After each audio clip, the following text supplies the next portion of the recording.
Hello hello tout le monde, comment allez-vous? Moi ça va super bien. Comme vous l'avez vu dans le titre, aujourd'hui je vais réaliser ce make-up là en utilisant uniquement des produits issus soit de collaborations de youtubeurs, soit de marques de youtubeurs. Pour la plupart c'est le cas, j'ai réussi à trouver pas mal de trucs, des trucs très actuels, récents, dont on parle beaucoup et peu à la fois, je trouve, pour certains d'entre eux tout du moins. Je vous le dis tout de suite, tout n'est pas parfait, j'ai eu des coups de cœur mais aussi des grosses déceptions que j'attendais pas du tout. Mais bon, c'est aussi la beauté de ces vidéos, c'est des tests, ça peut vous faire économiser sur certains trucs, ça va pas être le cas pour tout, je vous le dis. Allez, sans plus tarder, on zoom et on se maquille. Pour la palette, j'avais tellement hâte de la tester, j'attendais cette vidéo pour pouvoir le faire.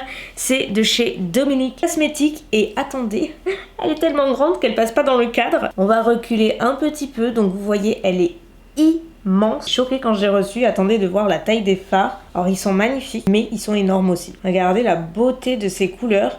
Je pense que je vais définitivement faire quelque chose avec le violet, le bleu. Pour celles et ceux qui connaissent, tant mieux. Pour celles et ceux qui ne connaissent pas, ça a été fondé par la youtubeuse Kristen Dominique, qui est donc une américaine que j'aime beaucoup, qui est hyper mignonne et j'adorerais rencontrer parce qu'elle est vraiment, je sais pas, vraiment sympa. Il y a des gens comme ça, t'as un certain feeling, tu peux te tromper, hein, ça va dans les deux sens, qui est commercialisé, il me semble, chez Sephora, mais surtout Ulta, dernièrement Nordstrom, donc ça a l'air de pas mal marcher pour elle. Je commence avec cette couleur qui est Lunar Eclipse, donc qui est une couleur bien plus orangée que les autres. Effectivement. Alors pour info, j'ai appliqué ma base P. Louise dessous. C'est vrai que j'utilise quasiment systématiquement. Je ne change pas mes habitudes. Une chose que je vous conseille, c'est vrai que je le dis jamais, on pense jamais à la façon dont on tient son pinceau. Et vous allez me dire, Elsa, c'est débile, je tiens mon pinceau comme j'en ai envie.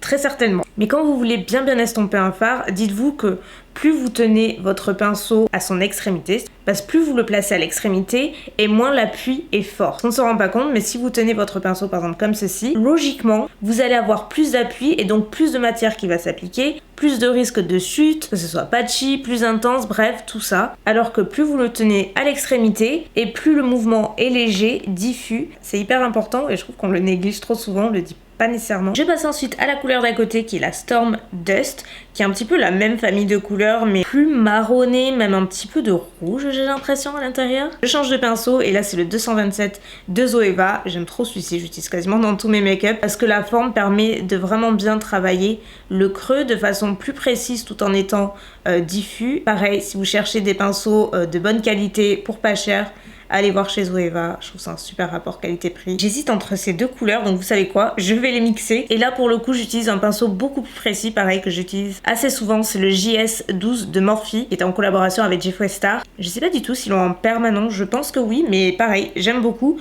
Là pour le coup c'est pas du tout la même forme, il est beaucoup plus précis. Sachant que là le crash test, c'est que les fards violets sont les plus difficiles, non seulement à formuler, mais surtout à travailler, à estomper. C'est juste un peu une horreur, c'est pour ça que j'en utilise jamais. Vous voyez que franchement ça va, j'arrive à bien l'estomper. Hein. Bon, vous savez quoi, j'aimerais avoir le creux encore plus vibrant et ça tombe bien puisque j'en ai trouvé un dans la palette Martin Cosmetics que j'avais reçu en fin d'année dernière, il me semble. Donc c'est la palette, je ne sais pas comment ça se prononce, je suis désolée. Chouin. Je sais pas. Désolée, je sais pas. Pour celles et ceux qui ne connaîtraient pas, encore une fois, mais ça m'étonnerait, Martin Cosmetics a été fondée par Gaëlle Garcia, qui est une youtubeuse belge. Et comme vous voyez, je parle de ce fard que j'ai très envie d'utiliser. Et au final, les deux palettes se complètent très bien, je trouve. C'est trop bien. On va voir si c'est ce que je veux. C'est pas mal. C'est bien mieux. Ouais. On voit le côté plus fuchsia. Bon, j'ai quand même du violet dessous, donc forcément ça fait moins fuchsia que dans la palette, mais c'est déjà mieux. Donc là, je vais juste nettoyer un petit peu en marquant mon cut crease, toujours avec la base P. Louise comme d'habitude. Je vais désormais prendre ce magnifique fard parce qu'il est beaucoup trop beau, impossible de ne pas l'utiliser. Je suis pas sûre qu'il s'applique aussi bien que les mats, mais on va tester. La couleur est très jolie, mais je suis pas hyper fan de la texture parce qu'il fait beaucoup de chute. J'attendais à ce qu'il soit beaucoup plus opaque en fait. Là forcément, ce que je craignais arrive, et qu'il est très volatile et il met des paillettes absolument partout. On va essayer de sauver le truc. Au milieu, je vais appliquer du coup la couleur violette qui est à côté, le Electric Amethyst. Ça a l'air mieux. On va le placer au milieu. C'est déjà bien mieux. On n'est pas trop mal. Je voudrais juste tester au moins un fard pailleté de la palette Martin Cosmetics. Donc je vais l'appliquer juste par-dessus pour voir si ça pourra ajouter un peu de lumière parce que visiblement, j'ai pas assez de paillettes. Hey, c'est joli, j'aime bien. Là, on a de la paillette. Et je rigole parce qu'en fait, j'ai mon bilan comptable cet après-midi. Donc, je sens que je vais être très colorée, pailletée. Il va adorer, j'en suis sûre. Je vais appliquer des faux cils après, je veux juste avoir un ras des cils qui est un petit peu plus foncé, histoire qu'ils se fondent plus facilement. Donc je vais le faire au fard à paupières tout simplement. Donc je vais faire un mix entre les deux palettes Dominique Cosmétique et Martine Cosmétique. J'ai enlevé mes scotch comme vous voyez et je vais passer aux faux cils. Donc je vais utiliser ceux de Lily Lashes. Vous la connaissez peut-être, elle est arrivée, tout du moins ses produits sont arrivés chez Sephora France cette année il me semble, mais vraiment c'est tout récent. Elle a toute une gamme de faux cils et ils sont vraiment très très bien. Moi comme je le disais, j'ai tendance même, et sans dire long, à les préférer au Huda Beauty, alors que j'aime beaucoup les faux cils Huda Beauty. La particularité je dirais des faux cils Lily Lashes, c'est que la bande moins épaisse et plus souple, du coup plus facile à utiliser, à appliquer. Pour aujourd'hui, je vais opter pour ceux-là que je n'ai jamais utilisés, qui sont beaucoup moins genre fournis dans le sens où ils sont moins noirs et un petit peu plus naturels. La gamme habituelle avec le packaging noir. Donc je vais surtout bien les couper parce qu'ils sont très très longs et de toute façon ça vaut pour tous les faux cils encore une fois. N'appliquez jamais le faux cil entier parce que forcément, on a forcément tous et toutes des yeux différents. Du coup ils sont souvent trop grands. Donc pensez à bien les prendre, les poser sur votre œil, voir ce qu'il faut enlever, vous coupez ce qu'il y a en trop et après vous appliquez. Nous allons pouvoir passer au teint, c'est parti. Alors juste point faux cils, je sais pas ce que vous en pensez mais je les trouve hyper jolis et étonnamment naturel entre parenthèses. Alors certes ils sont longs mais ils sont très fins et je les trouve vraiment très beaux. Pour la base j'ai envie d'utiliser le Liquid Glass de Farsali. Elle a été fondée par la blogueuse Farah Dukai et son mari il me semble si je ne me trompe pas. C'est une blogueuse très connue notamment sur Instagram qui fait très souvent des DIY, elle est très calée en skincare et c'est hyper intéressant ce qu'elle fait. C'est vrai que j'avoue moi je la suis pas particulièrement. De temps à autre je tombe sur ses vidéos et je trouve c'est hyper bien fichu. Et elle avait sorti dernièrement le Liquid Glass, un sérum à base d'acide hyaluronique et qui va vraiment raviver l'éclat de la peau et donner cet aspect glass skin qui était grande tendance l'année dernière. Donc on va la faire à la Instagram. Oh ah le boulet j'en ai fait tomber sur mon oh qui est tout blanc, mais quelle idée Elsa, quelle idée. Il fallait bien que ça m'arrive. Ça rend toujours très bien sur les vidéos Insta, je sais pas comment il faut. Donc on voit bien l'effet ultra lumineux, c'est trop beau. Si j'avais une peau parfaite en ce moment, je l'apprécierais encore plus. J'aime beaucoup. Passons maintenant au fond de teint, mais pas que. Donc en fond de teint, je vais utiliser celui de Dose of Color, qui est une marque que vous connaissez très certainement, américaine, qui a été fondée par Anna, je ne sais plus son nom, avant même qu'elle lance sa marque. C'est une marque très digitale, donc qui a été connue essentiellement sur Instagram au départ, et après petit à petit les youtubeuses en ont parlé, etc. De plus, il n'y en a pas 36 qui ont lancé leur propre fond de teint, et j'avais très envie d'essayer celui-ci. Donc couvrance moyenne à totale, délivre un effet floutant, lissant, réduit l'apparence des rides, ridules et des imperfections. Et pour moi celui-là. J'ai pris également l'anti-cerne de la même collection, donc on va le tester également. Pour info, le fond de teint, j'ai pris la teinte 108 Light et l'anti-cerne numéro 10. Et pour l'appliquer, of course, je vais utiliser le petit Blendiful de Tati Beauty. Je vous avoue, j'ai déjà essayé celle-ci, donc c'est pas complètement nouveau. Je suis assez sceptique. Jusque là, j'ai essayé avec différents fonds de teint, j'ai pas adoré. C'est moi qui m'y prends mal, je ne sais pas, mais j'avoue que ouais, pour l'heure ça m'a pas bluffé. Autant pour les poudres j'aime bien, mais finalement autant utiliser une houppette classique. De plus, vous voyez, ça a quand même pas mal taché la houppette à ce niveau-là. J'ai beau le laver avec du savon de Marseille, etc. et relaver, ne part pas, et c'est en fait c'est un peu sec au toucher. Sinon c'est vrai que c'est hyper souple, hyper doux, ça j'aime bien. En fait la particularité c'est qu'on peut le tenir de différentes façons pour tout faire. On peut l'utiliser pour les textures liquides, crème, poudre, absolument tout. Par contre je vous dis de suite, pour l'anti-cerne j'aime pas du tout la houppette, ça va pas bien au ras des cils inférieurs. Il sèche hyper vite celui-ci. Oh mon dieu.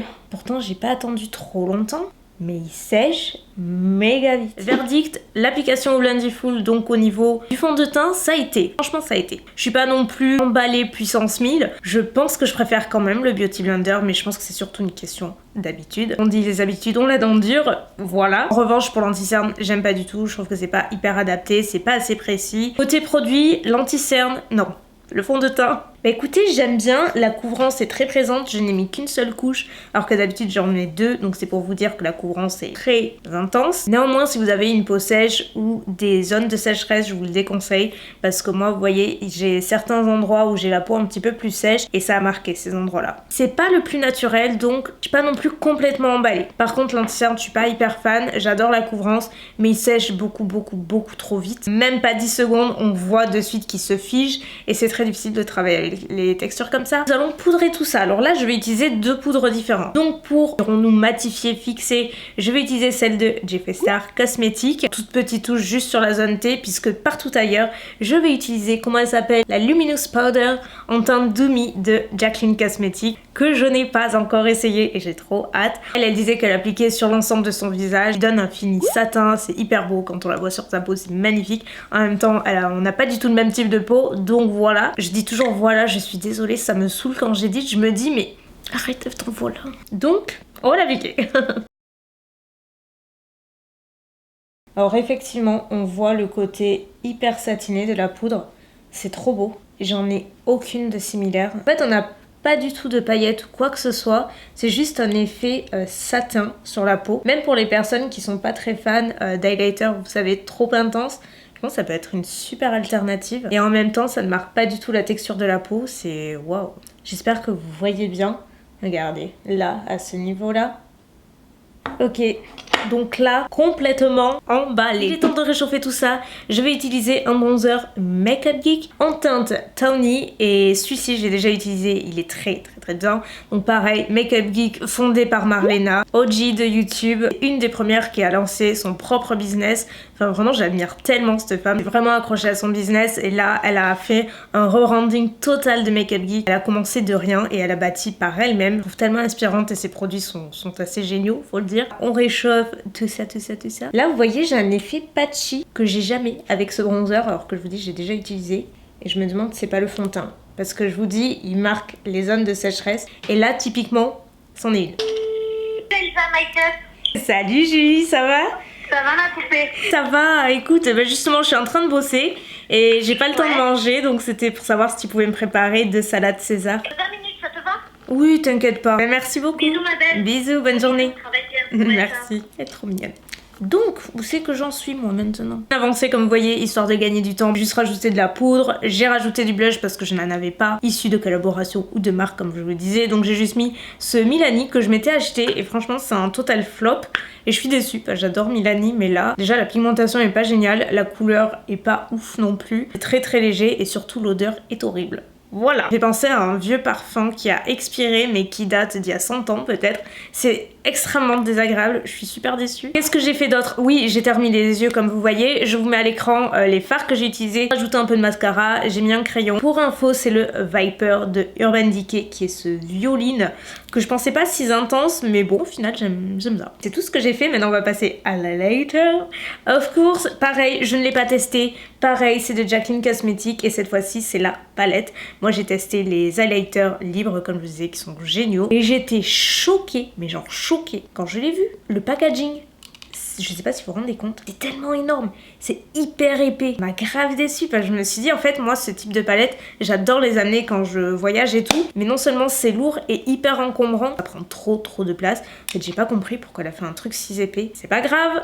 Les highlighters, donc il y en a 4. Au final, il y a assez peu de couleurs que je laisse de côté parce que j'aime bien faire mon petit mix selon si je suis bronzée ou pas. Oh my god. Quand même, je pensais pas que ce serait si pigmenté en fait. Les looses sont très pigmentées mais je pensais pas que la palette le serait aussi. Ça marque énormément la texture de la peau. C'est hyper bizarre parce que la version loose, c'est tout l'inverse. Ça lisse et au contraire, on dirait que ça fait partie de la peau. Mais là, je sais pas si vous voyez de loin, mais on voit vraiment la texture de la peau. Pourtant, j'ai pas de problème là. J'ose pas imaginer si j'en avais. Je termine avec les lèvres. C'est un set crayon plus rouge à lèvres qui vient d'une collaboration de Carly Bybel et Maquillage, je crois que ça s'appelle. J'ai pris la teinte Libra. Donc en fait, vous avez le rouge à lèvres mat.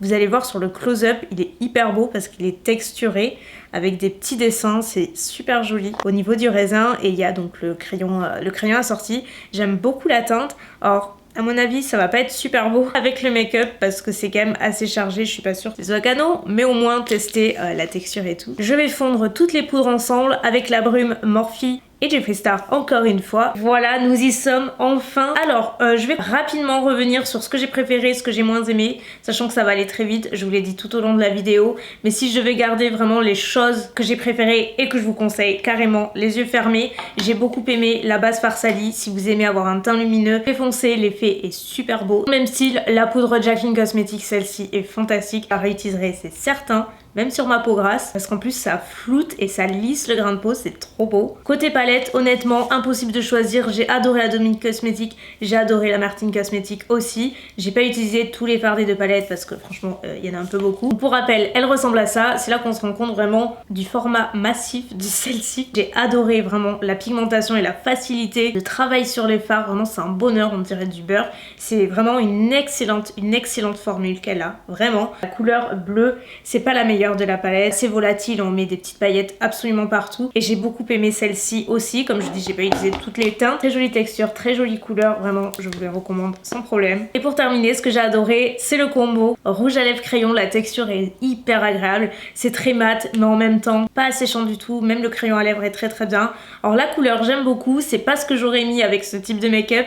Et comme je vous dis, c'est la seule teinte que j'ai pris parce qu'après il y avait un rouge et il y avait des teintes qui me parlaient pas vraiment. Mais sur un make-up plus nude, ça peut être vraiment très joli et la formule est géniale. Et si on parle des trucs que j'ai le moins aimé, malheureusement, le fond de teint ne m'a pas convaincu. Vous voyez là le temps passe un petit peu et je suis vraiment pas fan de l'aspect sur la peau. Trop perceptible sur la peau, c'est quelque chose que j'aime pas sur un fond de teint quand on commence à le voir directement. Non, et surtout il est très asséchant. Anti-cerne pareil, je vous ai énoncé toutes les raisons pour lesquelles j'étais pas fan, il sèche beaucoup trop vite. Donc malheureusement, que ce soit l'un ou l'autre, ils m'ont pas convaincu. La palette Jaclyn Cosmetics, autant j'ai adoré tout le reste, autant ça, j'adhère pas du tout. Je vous dis, la texture marque trop la texture de la peau. C'est un peu comme le fond de teint, c'est quelque chose qui est rédhibitoire chez moi. En ce qui concerne le petit Blindiful, je suis mitigée, je vous dis, j'ai réussi à faire quelque chose de correct avec le fond de teint, j'ai réussi à l'appliquer. C'est pas ma façon préférée d'appliquer le fond de teint, tout simplement. L'anti-cerne, j'ai pas adhéré. La poudre, c'est très bien, c'est très doux. Je pourrais pas vous dire je vous le conseille à 100% et je pourrais pas vous dire c'est un mauvais produit, ne l'achetez pas. Pas du tout. Juste que pour moi, au final, c'est un produit assez basique. Je passerai pas commande juste pour ça. Je suis trop fidèle au Beauty Blender en fait. C'est peut-être ça mon problème. Je sais pas, dites-moi si vous l'avez testé, ce que vous en pensez. J'ai l'impression que tout le monde est hyper enchanté. Il y a que moi qui suis là, mais je sais pas. J'y arrive pas, j'ai pas le coup de cœur quoi. Pourtant, Dieu sait combien j'adore Tati Westbrook et sa palette. Oh mon dieu, c'est juste pour moi la meilleure de l'année. Mais là, je sais pas. Voilà ma team chouchou, tout ce que je pouvais vous dire pour aujourd'hui. Sur ce, je vais vous laisser, je vais aller manger, ma salade César va arriver. N'hésitez pas à me dire ce que vous en avez pensé, à vous abonner, à liker comme d'habitude. Ça permet de me soutenir dans mon boulot et ça me fait plaisir tout simplement. Je vous embrasse bien fort et je vous dis à très bientôt. Bye bye.